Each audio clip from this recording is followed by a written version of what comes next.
Le racisme, malheureusement, il m'accompagne depuis toujours.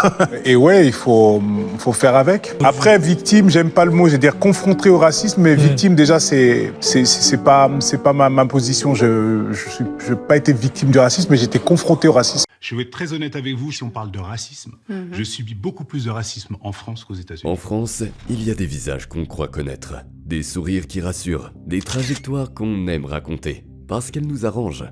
Omar Sy, né à Trappes, révélé par l'humour, consacré par Intouchable. César du meilleur acteur en 2012, et plus tard propulsé star mondial avec Lupin sur Netflix.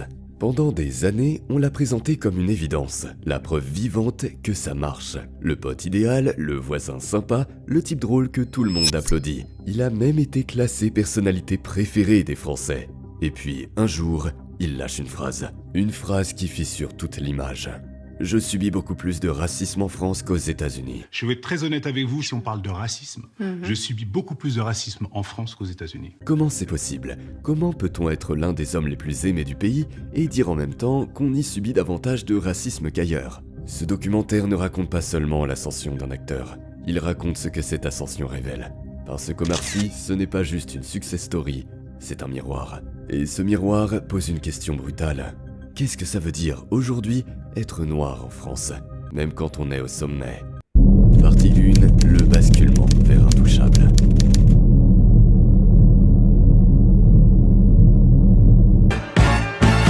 Alors, c'est autre chose, ça, non?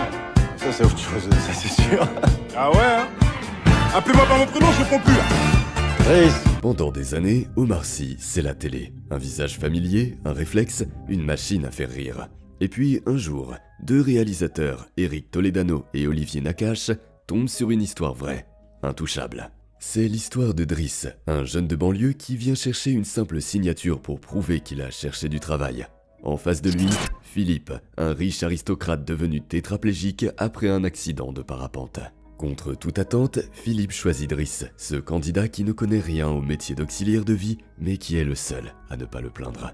Au début, tous les opposent. D'un côté, le monde chic et très codé de la haute société, de l'autre, la façon de parler directe et parfois brutale de la banlieue. Il y a aussi le contraste entre le handicap de Philippe, qui limite tout, et l'énergie de Driss, qui bouge tout le temps et ne tient pas en place. Mais peu à peu, la relation professionnelle devient une vraie amitié. Driss redonne à Philippe le goût de vivre, de rire, de sortir, d'oser à nouveau. Philippe, lui, offre à Driss une confiance et une place qu'il n'avait jamais eue. Ils veulent une comédie dramatique où la joie n'est pas un décor, c'est une arme. Et pour ça, il leur faut quelqu'un d'inattendu, quelqu'un qui n'arrive pas avec la gravité classique du cinéma français, quelqu'un qui casse l'air de la pièce dès qu'il entre. Et cette personne, c'est Omar. Comment est-ce qu'on t'a appelé pour ce rôle? Est-ce que tu te rappelles exactement de ce qu'on t'a dit? Bien sûr, c'est assez clair. C'est assez clair. En fait, c'est Eric et Olivier, donc, avec qui j'ai fait mon premier film. C'était un court-métrage qui s'appelait Ces jours heureux, qui est devenu après Nos jours heureux. Et donc, avec Eric et Olivier, depuis ces années-là, en fait, eux, à chaque fois qu'ils avaient un projet, ils avaient toujours quelque chose pour moi. Le pari est énorme. Omar est ultra populaire, mais il n'est pas installé comme acteur dramatique. Lui-même racontera plus tard qu'il ne se voyait même pas vraiment comme acteur à l'époque et que la confiance des réalisateurs a compté. Donc ils sont tombés sur le documentaire d'Abdel et de Philippe. Ils arrivent à obtenir les droits et ça devient Intouchable. Donc en fait, quand j'ai Intouchable, ils me proposent Intouchable, donc ils me taillent un costard sur mesure. Ils l'écrivent pour me dire, il faut que tu comprennes que tu es acteur. Derrière, j'ai le César. Et je commence réellement une carrière d'acteur. Le film sort en France le 2 novembre 2011. Quel film vous allez voir? Intouchable.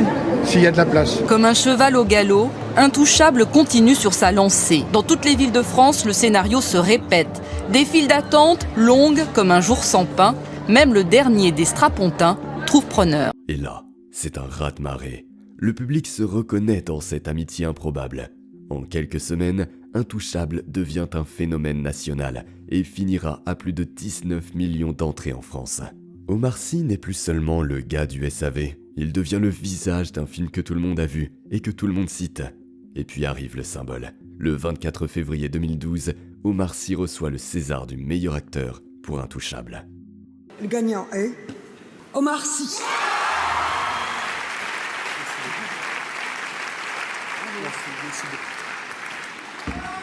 Je suis désolé. Merci à tous ceux qui ont voté pour moi et tous les autres qui ont été nommés. Franchement, je n'y croyais pas. Vous êtes des grands, les mecs. Et juste avoir mon nom à côté du vôtre, c'était un kiff monumental. Un moment historique. Il est largement présenté comme le premier acteur noir à gagner ce César-là. Pour la France, c'est un moment historique. Pour beaucoup, une fierté. C'est enfin un acteur noir mis en avant, applaudi et reconnu par le cinéma français officiel. Les sondages en font la personnalité préférée des Français. Depuis son entrée au top 50 en 2011, il a toujours figuré sur le podium. Cet été, Omar Sy fait mieux encore. L'acteur d'Intouchable détrône l'incontournable Jean-Jacques Goldman pour dominer le classement 2016 des personnalités préférées des Français. Le succès d'Intouchable, c'est une sorte de miroir rassurant pour la France. On se dit, regardez, nous ne sommes pas racistes, notre acteur préféré est noir. Sauf que ça ne fait pas disparaître les violences policières, les discriminations au logement ou à l'emploi. Ça met juste un visage sympathique sur l'idée d'intégration. Être noir en France à ce moment-là, c'est parfois être réduit à une image, celle de Driss, drôle, attachant, qui ne se plaint pas trop. Partie 2, l'exil américain, changer d'air.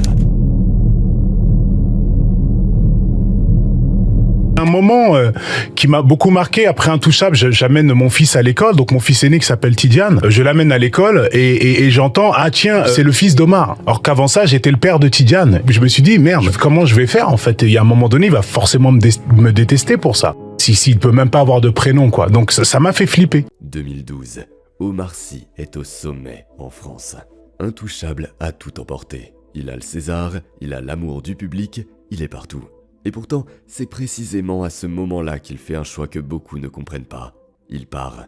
Los Angeles, c'est la tranquillité. Los Angeles, c'est un peu de légèreté aussi, le soleil, un truc un peu reposant. Il s'installe à Los Angeles avec sa femme Hélène et leurs enfants. Officiellement pour les protéger de la célébrité, leur offrir une vie plus calme. Franchement, quand je suis parti aux États-Unis, en fait, je suis même pas parti pour le travail. À la base, j'étais parti pour un tas de raisons qui n'avaient aucun lien avec le boulot. J'avais surtout envie d'avoir du recul par rapport à ce qui se passait pour moi en France, en fait. Et justement, par rapport au César. Et donc, j'ai pris un peu de temps, un peu de recul avec ce César. Et il se trouve que je suis aux États-Unis, j'y reste un petit moment. Et là, je rencontre un agent qui commence à me faire des propositions. Je commence à faire des castings. C'est comme ça que ça se fait tout doucement. Mais au départ, c'est pas du tout un truc que j'ai visé, quoi. À Los Angeles, Omar Sy commence à être repéré par les grosses machines hollywoodiennes. Il enchaîne des rôles dans des franchises planétaires, d'abord X-Men, puis Jurassic World. C'était incroyable. Ce sont des films que j'ai vus adolescent. C'est même pas... C'était en plus par rapport au moment où je l'ai fait, c'était pas loin. Donc c'était fou en fait de me retrouver dans X-Men, dans Jurassic, tous des films que j'étais allé voir comme lycéen, quoi. Donc de me retrouver à cet endroit-là, il y a un côté assez dingue, mais qui finalement, Intouchable n'a ramené que des surprises, de surprise en surprise, en surprise, en surprise. Donc c'était un truc un peu comme ça, les surprises qui continuent, quoi. Dans X-Men, l'univers est celui d'une société au bord de l'implosion. Des mutants, des humains aux capacités hors normes, sont traqués, rejetés, considérés comme une menace. La tension monte, la violence couve, et la guerre semble inévitable. Omar y incarne Bishop, un mutant capable d'absorber l'énergie et de la renvoyer, engagé aux côtés d'un camp prêt à tout pour protéger les siens. Puis arrive Jurassic World. Des années après Jurassic Park, le parc a enfin rouvert et accueille des visiteurs du monde entier. Tout paraît millimétré, sécurisé, rentable, jusqu'à l'accident. Un dinosaure créé en laboratoire s'échappe et en quelques minutes, le spectacle se transforme en catastrophe. Omar joue Barry, un dresseur de vélociraptor proche du héros qui tente de limiter les dégâts face à des animaux aussi redoutables qu'imprévisibles. Avec X-Men, Jurassic World et d'autres projets d'envergure, la trajectoire d'Omar Sy change d'échelle. Il ne s'agit plus seulement d'une réussite française, mais d'une carrière qui s'inscrit dans le paysage mondial. Il devient, d'une certaine manière, ce qu'on avait très rarement vu auparavant, un acteur français noir reconnu comme une star internationale. Et c'est là que le contraste devient frappant. Aux États-Unis, on le présente simplement comme un acteur français, point.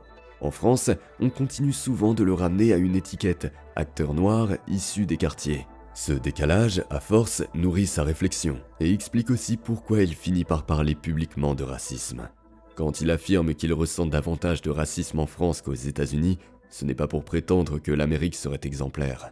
Le racisme y existe, évidemment, Mais selon lui, la différence tient à autre chose. En France, on rechigne à le nommer. On se réfugie derrière l'idée que la République ne voit pas les couleurs, sauf que dans la vie réelle, les regards, les attitudes et les traitements, eux, les voient très clairement. Omar raconte en creux une sensation très française. Ici, on te demande souvent d'où tu viens, même quand tu es né ici, même quand tu as un César, même quand tu es la star de Netflix.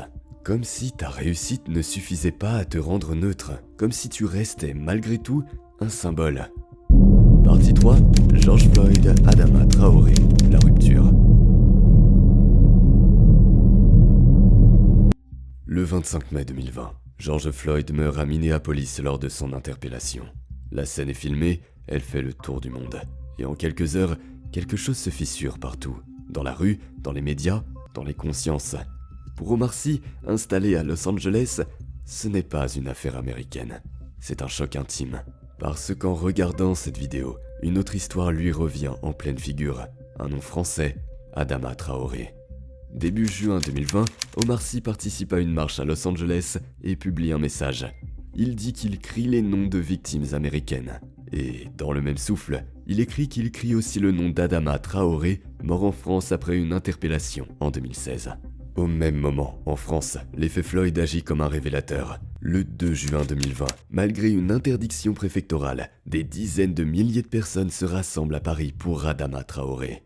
Le 4 juin 2020, Omar Sy publie un appel, une tribune, où il demande le courage de dénoncer les violences policières en France et réclame justice pour Adama Traoré. Il y relie explicitement le choc George Floyd à ce que la France refuse souvent de regarder en face. À partir de là, il n'est plus seulement Omar Sy, l'acteur, il devient Omar Sy, celui qui prend position. Et en France, ça change tout. Parce que son image publique jusque-là était confortable, l'acteur fédérateur, le symbole consensuel. Avec Floyd et Adama, il se met à dire « ce n'est pas un incident isolé, ce n'est pas un dérapage, c'est un problème de système ». Et forcément, quand une personnalité aussi populaire fait ce pas-là, la France se divise. Et derrière cette rupture, une autre question va surgir. Qu'est-ce qu'on accepte d'entendre quand celui qui parle est à la fois aimé et noir ? Si tu as aimé la vidéo, alors abonne-toi pour soutenir la chaîne et donne-moi ton avis en commentaire.